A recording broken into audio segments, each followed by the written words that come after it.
Olá, blogueiros e internautas da grande rede. Está começando o Passando a Bola Mesa Redonda, seu encontro semanal com informação e opinião. Eu sou Júnior Maurel e comigo para debater os principais assuntos da semana, Vitor Valente e Felipe Vasconcelos.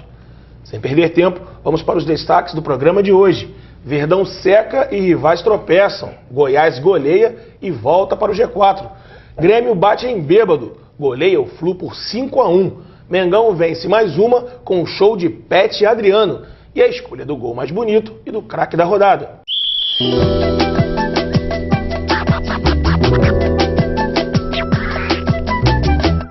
Neste final de semana foi disputada a 25ª rodada e a classificação ficou assim. O Palmeiras continua na liderança com 44 pontos.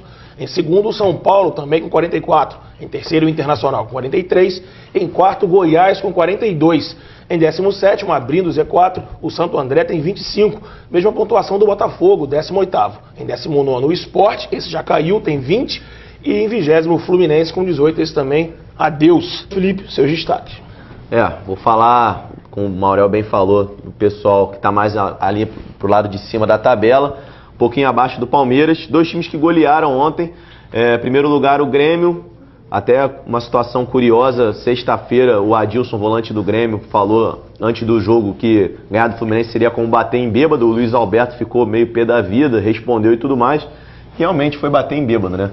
O Grêmio teve extrema facilidade, poderia ter sido 7-8-1, que não seria muito, graças ao Rafael, goleiro do Fluminense, que mesmo tomando 5 gols agarrou muito bem. Na verdade, quem estava bêbado era o zagueiro, né? Coitado, né? Isso é um negócio até que a gente pode comentar. O Fluminense, dos 5 gols do Grêmio, 4 praticamente entregou de bandeja, né? Foram 2 gols contra, um pênalti ridículo marcado. Foi o Adeilson, né? Isso, e o quinto gol, uma falha também gritante, novamente do Cássio, no gol do Jonas. Então... Mas eu vou falar do Grêmio, vou dar um destaque pro... Deixa o Fluminense. O Grêmio é o seguinte, o Grêmio, ele tem uma invencibilidade lá no Olímpico impressionante. Tem mais de um ano a última derrota do Grêmio. A última derrota do Grêmio aconteceu no dia 13 de setembro do ano passado, pro Goiás até, que daqui a pouco eu vou falar, curiosamente. E são 33 jogos de invencibilidade dentro de casa. Ou seja, a tarefa do Fluminense era muito difícil, perdeu de 5-1, tudo mais, é óbvio que é desastroso. Mas fica aí a campanha do Grêmio, que tem disparado a melhor campanha como mandante desse campeonato. Jogou 13 vezes, venceu 10, empatou 3. Isso daí dá 84,6% de aproveitamento. Um aproveitamento impressionante. O Grêmio, que em compensação fora de casa, venceu apenas uma vez. Se tivesse jogado um pouquinho melhor fora de casa, provavelmente poderia estar até na liderança, né? Com certeza. E o Grêmio, eu acho que tem time para isso. Se conseguir conseguir manter uma regularidade, né? Fora de casa, time para brigar. Só para acrescentar, né? Ontem estava vendo o programa Bate-Bola da ESPN, o PVC veio com os números interessantes, falando que o Grêmio tem uma média de desarmes em casa de 23 desarmes, jogos no Olímpico. E naquele período todo, até o jogo contra o Náutico, caía para 19, menos até de 15, muitos desarmes fora de casa. E aí ele deu um dado que nesse jogo contra o Náutico voltou a ter 23 desarmes fora de casa, e ele correlacionou isso com a entrada, esse meio campo com o Adilson e o Rockenbach. Jogadores que roubam a bola e saem pro jogo. Tá precisando disso, ainda mais fora de casa. Então, é um reforço aí ajudando esse Grêmio, né? O Rockenbach, jogador experiente, que tem uma boa saída de bola. Bela contratação. E só para complementar rapidamente, falar do Goiás. Goiás, todo mundo estava esperando a volta do Ronaldo ontem no Pacaembu, mas quem brilhou mesmo foi o Yarley, né? O Yarley meteu 2 gols. O Ronaldo não jogou mal não, botou uma bolinha na trave, mas o Yarley meteu 2 gols, também. Fernandão fez um golaço, 4-1 Goiás, inapelável. Goiás vinha de 3 jogos sem vencer. Venceu, voltou ao G4 e está aí na briga, apenas 2 pontos do Palmeiras, que é o líder. No segundo bloco a gente vai falar um pouco mais disso, dessa história toda do campeonato. Está muito equilibrado, mas fica aí 2 times, o Goiás e o Grêmio, que conseguiram vencer e estão lá em cima. Agora, você falou que o Ronaldo até jogou bem. Eu discordo um pouquinho pelo seguinte, eu acho que o Ronaldo chegou num estágio da carreira dele que ele me lembra um pouco o Romário.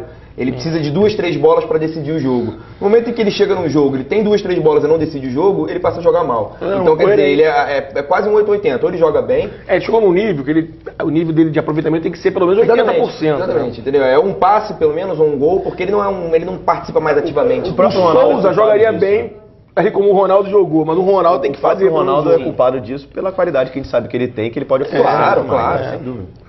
E esse Corinthians aí, ó, que não levava gol com mais de 2 gols com o Mano, já nesse Brasileirão levou 3-0 várias vezes. Desandou. Não, essa semana do Mano foi terrível, né? Acho que foi a pior semana desde que ele assumiu o Corinthians. Acho que ele não teve uma semana pior, assim, de tomar tanto gol, perder em casa, goleado e tal.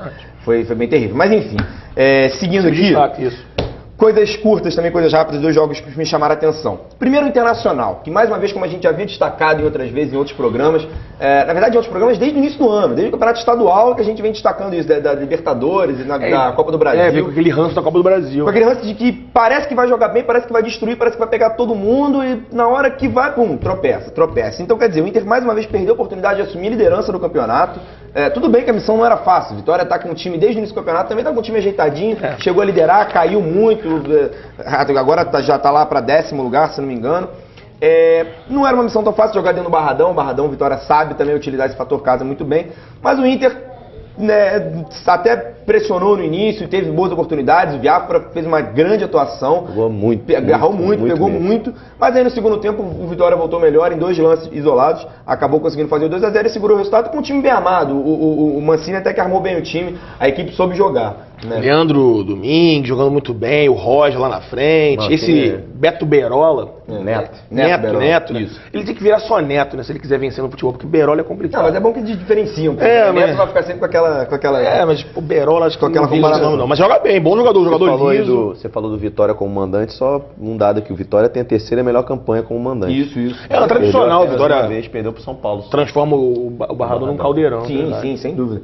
E então é isso, eu acho que o Inter perdeu mais uma grande chance de mostrar que somos um grande time, estamos... Ele continua bem na bola do Palmeiras, né? E pra gente seguir, que a gente tem pouco tempo, só pra falar do último destaque, ontem a gente teve um grande jogo no Maracanã, o Flamengo recebeu o Coritiba dentro de casa, dentro do Maracanã, lógico, e parecia que o Coritiba poderia até ouvir o Ney Franco hoje no Redação Sport TV. Ele comentou que no início do jogo teve aqueles lances que se essa bola entra, o jogo seria diferente. É verdade. É verdade, teve uns 2 lances ali com o Marcelinho Paraíba. Uma bola na trave do Ariel, o Ariel chutou uma bola na trave, que eu achei até que estava impedido o lance, mas enfim.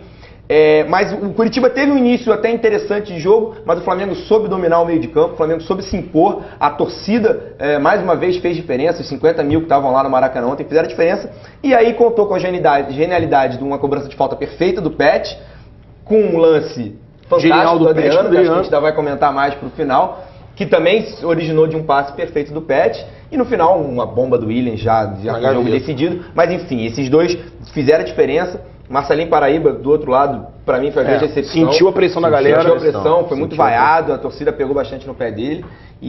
Mas enfim, acho que o Coritiba também tá brigando ali embaixo, também não era a esperança do Coritiba, também não era vencer esse jogo, né? Poderia até de repente chegar um empatezinho, né? Mas acho que interessante, pro Flamengo é o início, até você destacou isso ontem, acho que é o início de uma arrancada. Acho que pode ser... as próximas 2, 3 rodadas aí vão dizer o que o Flamengo quer nesse campeonato. Verdade, uma sequência complicada, pegando aí São Paulo, Palmeiras, agora pega o Inter, tem o Fluminense também. Vem de 2 jogos relativamente tranquilos. Pra gente ir pro próximo bloco, só alguns números. O Flamengo jogou 4 partidas, empatou 1 fora de casa, ganhou 3 em casa, fez 3 gols, não levou nenhum, 9 gols de salto, então já começa uma arrancada. No próximo bloco vamos analisar aí esse momento do Brasileirão, que está bastante achatado, muito equilibrado, então até já.